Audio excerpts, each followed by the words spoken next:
And hello, visuals. Welcome back to the Visual Guyz podcast. Welcome back to another Visual Guyz ramble on, where, as you can probably tell, because the sound is probably a little bit better, it's not an echoey kitchen, even though it is in the bedroom with the window open and a car going past. It sounds a little bit better. We have no Chrisimu this week here. The man is busy with work.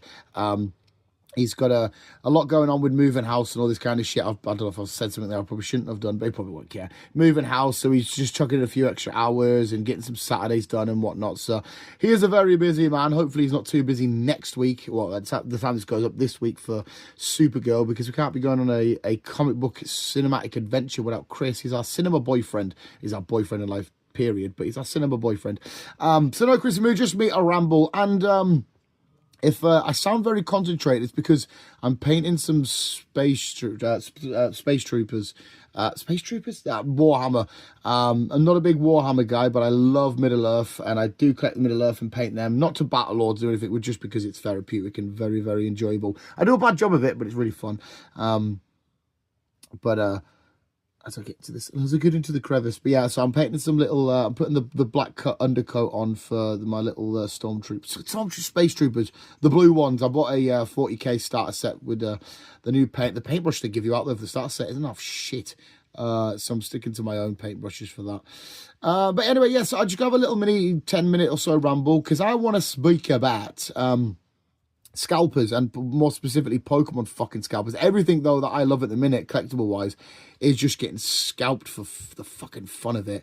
But yeah, Pokemon scalpers, if I recommend highly that you go to Penguin Zero, Charlie's channel, because he's done a lot of videos on scalpers and the weirdness of what's been going on. And because, like I said, there's a lot of mental fucking shit that's been happening, violence and fucking fighting, and and obviously us as a fan base, come on, we are not hard bastards. We're not fucking sat going, oh, give us your fucking requires a reaction or fucking that you can't. We're not fucking hard bastards, but they're acting tough when they're scalping, because scalping itself is just fucking minging. Mass selling out product to sell at a higher price to fans, just because you're like, yeah, we know you're desperate for it. We're going to scalp it all and sell everything for, if an ETB costs 40, you can have it for 100 and all this shit. It's just fucking annoying. I always feel like as well, surely there's a bit more that the Pokemon company could do about it, because surely they can just mass produce and flood the market. I do feel like the market's going to crash in Pokemon cards soon, though. Because of the likes of Logan Paul and the potential PSA scandal that's happening, which for me, though, I don't care if it means the value of some of my cards goes down for a while, or at least for forever. I don't care. I think as soon as it crashes, maybe the better. We can go back to just collecting Pokemon cards, because we love the hobby, we love the space, because we love Pokemon, we love collecting. Yeah, we like to sell a few cards here and there for a couple of quid if we need to, or just if we want to get a few extra quid for something, but never fucking scalp. So I don't like these websites like Whatnot and that. You see a lot of people in streamers advertising it, but that's where you see all the Whatnot frauds, where they're opening up packs, but they're packs that have been resealed and shit like that. It's just fucking horrible and nasty. Like, oh, well, look, you got an EX, but before I did this video, I pulled out the fucking full art fucking Moonbryon or some shit, or whatever the fuck it is they're unboxing at the time. But yes, especially since the Mega Evolution wave come out in connection with the Legends GA shit, it's been massively heavily scalped. And you're seeing there's stories of people robbing Pokemon shops. There's people getting shot. There's people that are finding glitches in their machines in the America, because I don't think the UK has their machines, like vendor machines where you can just sort of stand and refresh. And people, I think it's like, I don't know if you unplug it or you do something, you can keep refreshing and you can get more stock than allocated. You got people queuing for hours, and only 5 packets per person and all this shit, and people jumping on their lines, and people are like, come on, a tough guy, I'll fight you over this fucking tin of fucking this Ampharos tin or whatever. It's fucking annoying. It's why there's a bit of a halt on Pokemon TCG for us, for me as a collector, and on the channel and shit like that, because I'm focusing on my other collection, because even like the Pokemon Lego and shit, like the Lego and stuff getting scalped is just fucking... It's just really annoying. But like I said, these companies could easily mass produce. I don't know if there's a conspiracy going on with the companies. Do they prefer the scalping aspects and all this kind of shit? I don't. They probably do in some way. I might be a bit of, like I said, a conspiracy theorist talking shit there. But I wouldn't be surprised if they do. But yeah, the Pokemon scalping is just weird. Charlie's done so many great videos going into detail and watching like fucking actual wannabe tough guys fighting because they want to get their blister pack with their Charizard fucking promo and stuff like that. It's just not nice to see because, like I said, as a collector and somebody that gets excited because I'm going to open the packets and put them in the folder and seal them away, not seal them away, but, you know, put them away in the collection and put them in the shelves and just, yeah, awesome, and collect the promos and tick the ETB box off and shit like that. It's just fucking annoying. And then seeing new collectors come in, making it hard for them, but also new collectors that are coming in just because they know, hey, I can make a few quid a year, just so I can make £6 on eBay or whatever. Even like the eBay scalpers, like I do like how somebody found a workaround to trick the scalpers by like, because they set up like AI bots, or they set up whatever the fuck it is they set up, and it's like, oh, we're selling off an empty ETB or whatever, but the programming doesn't pick it up, so they'll spend all this money on getting an empty, and that'll be delivered when they're like, oh, you've conned me, and it's like, no, you haven't, it's literally in the description, you fucking idiot. But because you were using an AI bot, you can't fucking, you didn't read it yourself, so you got no choice, you got no reason to kick off. You're just being a twat.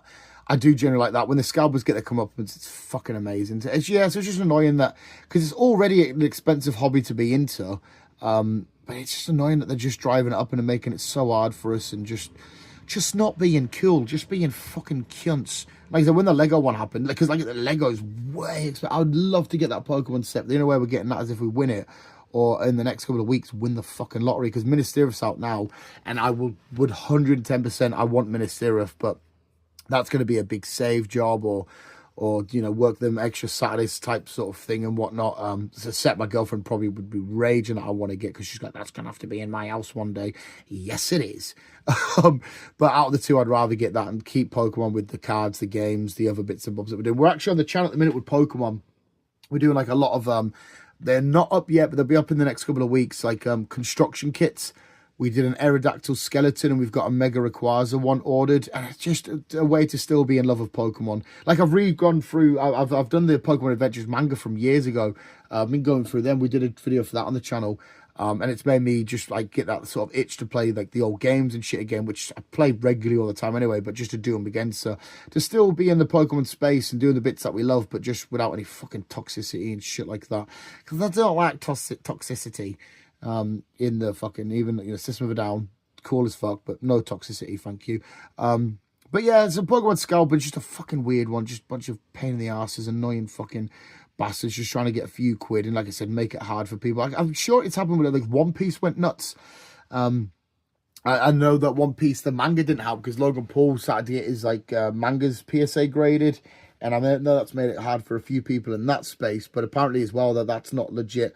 Because apparently his PSA Pikachu, which is annoying as well, because Logan Paul, the past, is someone that I've spoke highly of, and, you know, thought he got a little bad rep. Not all of it, obviously. There's some obvious shit out there, but some of it, like, you know, not justified, some of the bad shit he got, but people are calling him a LARPer and stuff. But I'm kind of on the thing of, yeah, he is a bit of a LARPer, and he is a detriment to collectors who aren't millionaires like him in the space, who's just taking advantage of shit. Sorry, that was disgusting. Taking advantage of shit, and PSA, you know, potentially falsely grading his stuff at like 10s and shit, just to high up, build up prices for people who want to get their cards graded and shit. Because grading's a pain ass it is anyway. Your card's got to be perfect. You got to send it away. You've got to wait for age for it to get back. You're praying that it's a 9 or above, and it's just fucking pain in the fucking ass. But tell you what isn't a pain in the ass, painting these storm space troopers. Fuck me, what are they called? I should know this. The lore for Warhammer, by the way, there's a lad who's been filling me in a lot of the lore. It's fucking awesome. Like, I've been around Warhammer for pretty much my entire life, but from the Lord of the Rings point of view, like, I do the Middle Earth, so I've seen people paint and build and play in that, but I've never really expanded on seeing, like, the lore and shit like that. But oh my god, it's fucking, it's grueling and menacing and horrible at times, but it's fucking awesome as shit. I absolutely fucking love it. But yeah, Pokemon Scalpers, you bunch of fucking arseholes. Good news though, got a new Spider-Man trailer, so we're fucking happy with that. And a bit of unification. I might have already spoken about this on Done Talking Crap over on Spotify. If you want more Solid Dan podcasts, go give me some love on Spotify. the World Cup. I couldn't give a shit about international football. We all regular viewers of the channel and stuff, and friends know that I am a big football guy. I'm a massive, massive football fan, right? Not international football. Couldn't give a fuck. Couldn't even give a flying fuck if England win. The only thing I really care about is the players that play for Newcastle having a good performance and, you know, bit of buzzing for them, whether it's Bruno at Brazil or Dan Burn at England or whatever. Them having a good turnout and doing well for themselves and shit like that. But I couldn't care less. But I will say the World Cup seems to be unifying the world amazingly. And I know the higher-ups, the politicians and all this, the governments are probably hating it. Because I've always said there's a conspiracy that politicians and news outlet and social media and shit want us divided, want us to have these arguments and debates and opinions and fights and arguments just because it's better for clicks and views and algorithms and money and all this kind of shit. It's better if governments are, you know, are having like this divide and shit. If everyone was equal and getting on and having the time of life, it would be way harder for the government. And I definitely feel like the World Cup's proving it. You see in Scotland fans and Iraq fans, you know, holding hands, but holding each other and dancing, having a laugh and playing kick-ups and all this kind of shit. I'm just having a really fun time and having the time of their lives. Just proving that it's definitely not the people, it's the governments that kick off. Because I said it ages ago, before, didn't I? Like, how there's kicking off in Russia and shit like that. And it's all to do with, like, governments and all this shit causing problems. But, like, the everyday Russian, I've got a fucking issue with just regular people. And I bet you a lot of them think the same. They're just like, well, just, yeah, regular people. We're just kind of having to do this because our government's telling us we have to do this. And it's a shame and it's a nightmare because wars create power, power creates money and all this kind of stuff. It's just, yeah, it's just a pain in the fucking ass. But the World Cup are proving, no, the regular Joes of the world, we're all getting on. It's you lot at the top that are making fucking life hard for us, you bastards. But anyway, visuals, short little ramble. Just wanted to twine about scalpers and shit. But we'll end it there. I'm going to let my black undercoat, providing I haven't missed any bits, which I probably have, dry and maybe give it another coat. But apart from that, visuals, thank you so much for watching. And as always, remember, those keep in you and keep on keeping on.